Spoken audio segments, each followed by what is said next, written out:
ہوا ہے. کچھ نمازیوں کے سامنے ایک لکڑی کا ٹکڑا کھڑا ہوتا ہے، اس کا کیا مقصد ہے؟ ہماری مساجد میں اس طرح کا کوئی سسٹم نہیں ہے. عزیز بھائیو، یہ سترہ پیارے پیغمبر کا حکم ہے. سنن ابو داؤد میں صحیح حدیث ہے، میں صحیح حدیث سنانے کا قائل نہیں ہوں.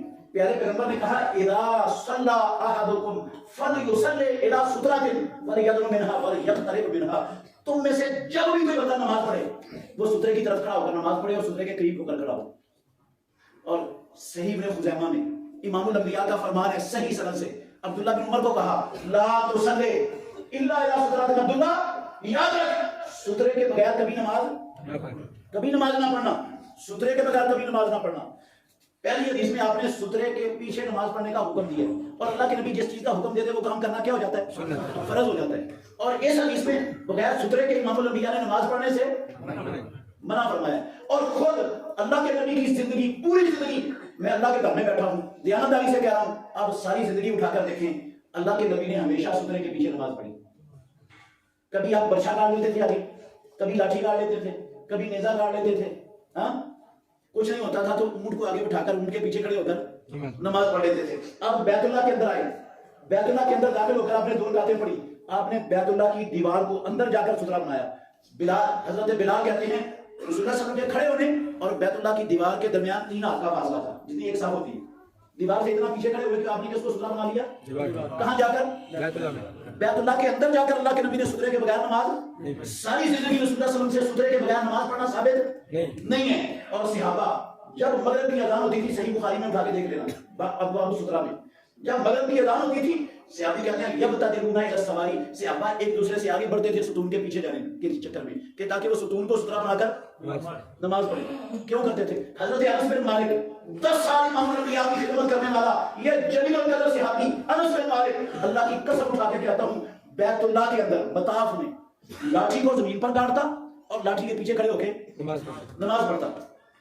کیوں؟ حرم کے اندر لاٹھی گاڑ کر نماز پڑھنا ہے. وہ صحابی جس نے 10 سال امام الانبیاء کی خدمت کی تو وہ غلط کام کر رہے ہیں. صحابہ نے محمد رسول اللہ صلی اللہ علیہ وسلم کے فرامین سے سمجھا کیا تھا کہ چاہے مسجد ہو، چاہے کھلا میدان ہو، چاہے کوئی جگہ ہو، سترے کے بغیر نماز نہیں پڑھنی. اس لیے وہ مسجد میں ستونوں کے پیچھے بھاگتے تھے. خود اللہ کے نبی دیوار کو سترا بناتے تھے، کبھی کسی چیز کو سترا بناتے تھے. آپ اگلی دیوار کو سترا بنا لیں، نہ کھڑے ہو لکڑی کے پیچھے، دیوار کو سترا بنا لیں، ستون کو بنا لیں، ٹھیک ہے. اگلی صف میں لوگ بیٹھے ہوئے ہیں، آپ اس بندے کے پیچھے کھڑے ہو کے سنتے پڑھ رہے ہیں، وہ سترا بن جائے گا. اگلا بیٹھا ہوا نمازی آپ کا. سترے کا فائدہ کیا ہے؟ اتنی تاکید کیوں کی رسول اللہ صلی اللہ علیہ وسلم نے اور صحابہ نے اس قدر اہتمام کیوں کیا سترے کا اپنی زندگیوں میں؟ میرے بھائیوں پیارے پیغمبر نے کہا سنو فائدہ کیا ہے اس کا، کیوں رکھنے کا حکم دیا، کیوں اس کے بغیر نماز پڑھنے سے منع فرمایا رسول اللہ صلی اللہ علیہ وسلم نے؟ آپ نے فرمایا جس بندے نے سترے کے پیچھے کھڑے ہو کے نماز پڑھی، ایک ہاتھ کے برابر سترا تھا، اس کے پیچھے کھڑے ہو کر نماز پڑھی، لا یقطع الشیطان علیہ صلاۃہ، شیطان کبھی بھی اس کی نماز کو توڑ نہیں سکتا. اور اگر بندہ سترے کے بغیر نماز پڑھ رہا ہو تو شیطان نماز کو کیا کر سکتا ہے؟ توڑ سکتا ہے. تو شیطان سے نماز توڑنے کا، بچانے کا ذریعہ کیا ہے؟ سترا. چاہے مسجد میں، چاہے مسجد کے علاوہ ہے، دیوار کو سترا بنا لیں، ستون کو بنا لیں، اگلے بندے کو بیٹھے ہوئے کو بنا لیں، کچھ نہ ہو چوکی کو بنا لیں، کرسی کو بنا لیں، کوئی بھی چیز کم از کم ایک ہاتھ کے برابر اونچائی میں ہو، اس کو سترا بنا کر آپ نماز پڑھیں ہر جگہ پر. اس طرح پڑھیں گے تو شیطان آپ کی نماز کو توڑ، ورنہ شیطان توڑ دیتا ہے. پہلے پیغمبر نے فرمایا 3 چیزیں بندے کی نماز کو توڑ دیتی ہیں. 3 چیزیں امام الانبیاء نے کہا میرے لفظ نہیں، 3 چیزیں نمازی کی نماز کو توڑ دیتی ہیں. ایک بالغ عورت، آپ سترے کے بغیر نماز پڑھ رہے ہیں، آپ کی والدہ آگے سے گزر گئی، آپ کی بیوی آگے سے گزر گئی، آپ کی جوان بیٹی آگے سے گزر گئی، آپ کی بہن آگے سے گزر گئی، پیدا کرنے والے کی قسم ہے امام الانبیاء کے فرمان کے مطابق نماز ضائع آپ کی ٹوٹ گئی ہے، ختم ہو گئی، نماز ختم ہے. آپ ٹکرے مار رہے ہیں، نماز نہیں رہ گئی آپ کی. نمبر 2 گدھا، سترے کے بغیر نماز پڑھ رہے تھے، گدھا آگے سے گزر گیا، نماز ٹوٹ گئی. پیارے پیغمبر نے کہا. نمبر 3 کالا کتا، سیاہ کتا. صحابہ نے کہا اللہ کے نبی کتا تو کتا ہے، کالا ہو چاہے سفید ہو چاہے کسی رنگ کا ہو. آپ نے فرمایا الکلب الاسود شیطان، کالا کتا کیا ہوتا ہے؟ شیطان. اس کا مطلب ہے شیطان آگے سے گزر جائے تو نماز ٹوٹ جاتی ہے. اور شیطان کے گزرنے کے لیے ضروری ہے کہ وہ کالا کتا ہی بنے تو پھر شیطان ہوتا ہے. وہ بکری کی شکل میں بھی آ سکتا ہے، وہ کسی بندے کی شکل میں بھی آ سکتا ہے، وہ کسی اور جانور کی شکل میں بھی آ سکتا ہے. امام الانبیاء محمد رسول اللہ نماز پڑھ رہے تھے، غور کرنا، صحیح بخاری میں حدیث ہے. پیارے پیغمبر نماز پڑھ رہے تھے، آپ نے دیوار کو سترا بنایا ہوا تھا. کس کو سترا بنایا ہوا تھا؟ ایک بکری کا بچہ آیا، اس نے آگے سے گزرنا چاہا. پیارے پیغمبر تھوڑا سا نماز کی حالت میں جہاں کھڑے تھے وہاں سے آگے ہو گئے، وہ نہیں چڑھا بکری کا بچہ، اس نے پھر کوشش کی گزرنے کی، اب تھوڑا سا اور آگے ہو گیا، وہ پھر بھی نہیں رکا، پھر بھی اس نے اپنی کوشش جاری رکھی۔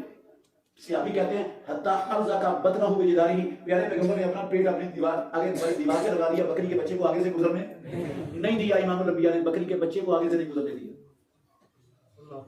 اتنا چڑھ کر آگے آگے نماز کی حالت میں آپ کی نماز نہیں ٹوٹی، لیکن بکری کے بچے کو آگے نہیں جانے دی، گزرنے نہیں دیا۔ پھر آپ وہیں سے جب بکری کا بچہ پیچھے سے گزر گیا تو پھر آپ صلی اللہ علیہ وسلم واپس پچھلے اپنی اسی جگہ پر چلے گئے جہاں کھڑے ہو کر نماز۔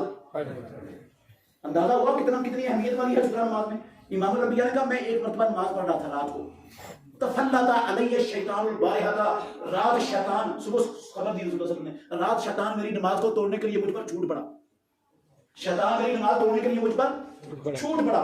پیارے پیغمبر کہتے ہیں فَأَمْكَنَنِيَ اللَّهُ مِنْهُ، اللہ نے مجھے اس کو پکڑنے کی قوت دی، میں نے اس کی گردن پکڑ کر گردن دبا دی، اس شیطان کی زبان باہر نکل گئی گردن دبانے سے۔ پیارے پیغمبر کہتے ہیں میرے ہاتھ کو لگی، میں نے اس زبان کی ٹھنڈک اپنے ہاتھ پر محسوس کی شیطان کی۔ نماز توڑنے آیا تھا میری، کیا کرنے آیا تھا؟ یہ یقطع علیہ صلاتی، میری نماز توڑنا چاہتا تھا، میں نے اس کو پکڑ لیا دبوچ لیا۔ پھر میرا دل چاہا میں اس کو مسجد نبی کے ستون کے ساتھ باندھ دوں، مدینے کے لوگ اور بچے آ کر اس کا تماشا دیکھیں، بدے ہوئے تھے۔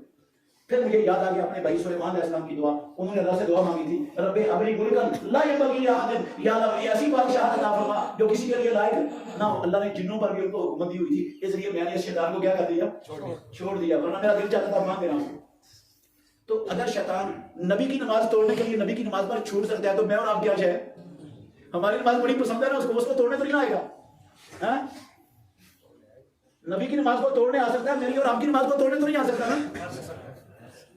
تو کیسے بچانا ہے اس کو نماز توڑنے سے؟ سدرے کے پیچھے کھڑے ہوئے پڑھنی ہے۔ اس لیے رکھی جاتی ہیں یہ لکڑیاں کہ کوئی دیوار کے ساتھ نہیں کھڑا ہو سکتا، کوئی آگے نہیں ہے، جگہ نہیں ملی اس کو، تو یہ چیز آگے رکھ کے کیا کر لے؟